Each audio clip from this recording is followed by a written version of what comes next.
So my name is Alan Knoll. For those that don't know, I think I know most of you guys. I attended Bethel Boys Academy from the age of 10 to 13, and this program up the road called Agape Boarding School from the age of 13 to 15. School's not what I would call either program. Give me one second. I've heard everybody's stories today, and one thing I think that is common here is that there's not one story that I've heard that's unique. Everybody's telling the same thing. They have different experiences, but the story's the same. They're in these programs against their own will. They're away from their homes. They're away from their family. And instead of being taken care of, they're living in constant fear. My stay at Bethel, I wrote my book, Surviving Bethel, and I talk about that. And I had pit bulls that sicked on me. I had essentially waterboard. They would pour buckets of water on me. And, sorry, my notes, I left my notes. I'd have to be held down and have buckets of water poured on me. So anyway, Bethel was pretty crazy. Every day was literally living in fear. This is my entire childhood. And I want to talk about how that kind of affected me, which I'm sure is similar to y'all.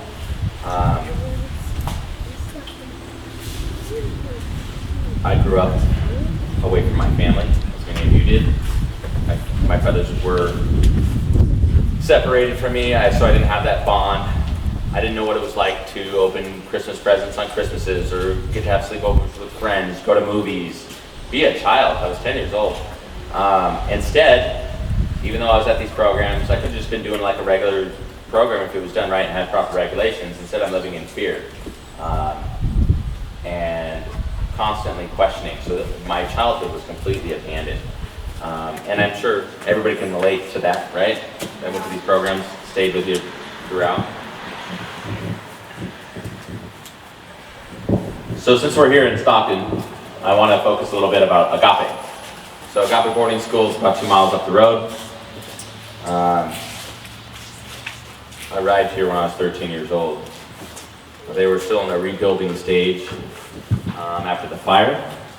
And I watched the place grow off our labor. I watched building after building be made off of our labor. And I watched them get wealthy. I watched them have nothing to have everything. I watched tuition be raised. I watched all of this. I was a real smart kid back then, hopefully now. But I always saw, and one thing was at Agape is they would always preach to us and tell us how this was for our good. It certainly looked like everything was for their good. They talk about what's good for us, but it was sure good for them. Everything was good for them. These guys are wealthy. So anyway, I'm kind of rambling. I'm a little bit off my element here, and but I just kind of I'm supposed to be looking at my notes, as Dave would say. So I'm going to glance down at my notes. But that's my experience at Agape. I'm not going to get too much into the abuse aspect. You guys have summed that up. With Agape, I'm still coming to terms with Agape. I'll speak briefly because Amanda did. I fought Agape. I beat Agape. This guy was the first kid that I knew of at the time who got kicked out of Agape. I'd had enough. I'd watched them profit off our suffering. I'd watched them preach and be hypocritical. And I'd had enough. They approached me. I'm sorry, I'm moving. They approached me and said, can you call your mother and tell her to send us money? She hadn't paid for the money. And that was the last straw. So at Agape, how I fought them, I just said no more. I'm not going to your church. I'm not going to your school. I'm not standing under a wall. I'm going to talk to whoever I want to talk. I'm going to be a damn kid. And that didn't work out well at Agape. For months, I was held down. I was restrained. In fact, when Amanda got there, she saw me be restrained for months. Didn't matter. You want to go to church, then I'm going to be dragged to church. It was rebellious, and it may not have been the best, but I had had enough. And so that's how my story ended at Agape. And through the abuse that whether it's being thrown against the wall or thrown into push-up position, restrained. I say it numb just because y'all have summed it up so well, but it's not okay. You know, Colton said it great. We need answers. We need oversight, and media is here, so I always do this in every one of my speeches. For 20 plus years, 30 plus years, this has gone on. We have told our stories, not organized like this, but nonetheless, it's been there. And we have watched the system fail us over and over and over. It failed us then, while we were in the program, and it is continuing to fail us now. I listened to stories today and I'm in tears that this is still a problem. I sat over there and I said, why are we talking about this? I told you guys this. This is BS. It's absolute BS. I don't generally say that often, but that's what it is. We are having systemic failure, whether it's media, I don't care. We have some great people here today, great people personally. We love you guys and we appreciate you guys taking the opportunity and exposing this, but we need that. We need that on a national level. These are children. You'll do it on dogs, you'll bring awareness, you'll run stories, you'll do whatever, and we need it for the children. And it's not about us, and I want to say this. Who here was abused in these programs? Raise your hand. All right, so that being the case, we don't have a time machine, and I'm not taking it away from you. The fact is, we're not here today, this wind and cold, in the middle of frickin' nowhere, like Colton said. Nobody wants to be in Stockton, Missouri. Sorry, locals. But, Sorry, not sorry. yes, but we don't want to be here. But the fact is, the reason we're standing here, and the reason our friends from the community are standing there is because they've had enough. And it's not about us. There's kids right now over there. Right now. There are kids right now over there. Right I drove by it this morning that are going through this. There are kids standing on the wall, I guarantee you. Yes. There are kids that can't talk to their parents. There are kids that don't have any access to the outside world. That's why we're doing this. I don't want to have to be up here sharing my personal deep traumas that I have, the emotional impacts, the nightmares I wake up from. I don't. But I'm here and I have to make it public because it's about them. And you guys don't want to do that.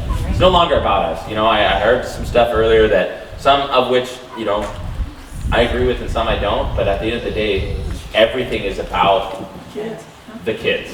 And so I'm not as passionate or as on my game on this speech, but it's not, I'm more effective today because I'm here. You know, I did a rally in Provo, Utah. I didn't go to that program, so I was all amped up, but the emotions really got to me here. So I've seen them drive by a few times, and so Colton had the energy today and said it best, you know, why?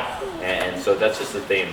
If when you guys leave in community, real quick, we had some members of the community out here earlier, and they asked, well, how can we get involved? And so with the cameras and stuff, how you get involved is call your local media, call your politicians, call your city councils, whatever you guys got here in this town, and get involved that way. And survivors, don't just tell your story.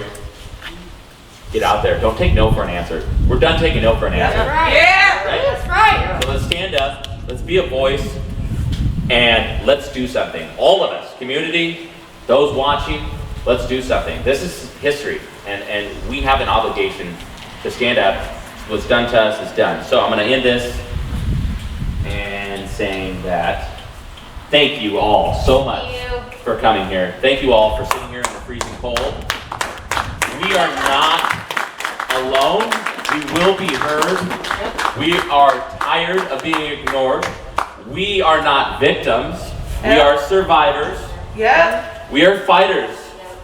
And I'd like to say that all of us are thriving, right? Yep. We're thriving. And lastly, I don't think one of you are defined by these programs. Let me just say that right now. And always tell that. Don't just be a story. And let me wrap by saying, don't just be a story. Don't let them define you, and refuse to let other people, oh yeah, he's a student that went to a coffee, he's a student that went to Bethel. No, no I'm not. I'm a survivor that's out there actively taking a role that was abused and tormented. And every one of you always, you're not just a survivor. don't let that dictate that to you. Everybody in this room is smart, and go out there, let's do something. Let's all make a stand. Let's keep doing the push. Thank you guys so much, and thank you guys for coming. I'm gonna, I know you want to clap, but don't save the claps. No, you guys can clap. But so I'm gonna open the mic up now. I think Amanda wanted to give a speech, and then yeah, I'm supposed to figure out that video thing over there. So Amanda, come on up, and then we're gonna do open mic, guys. Thank you. Thank you.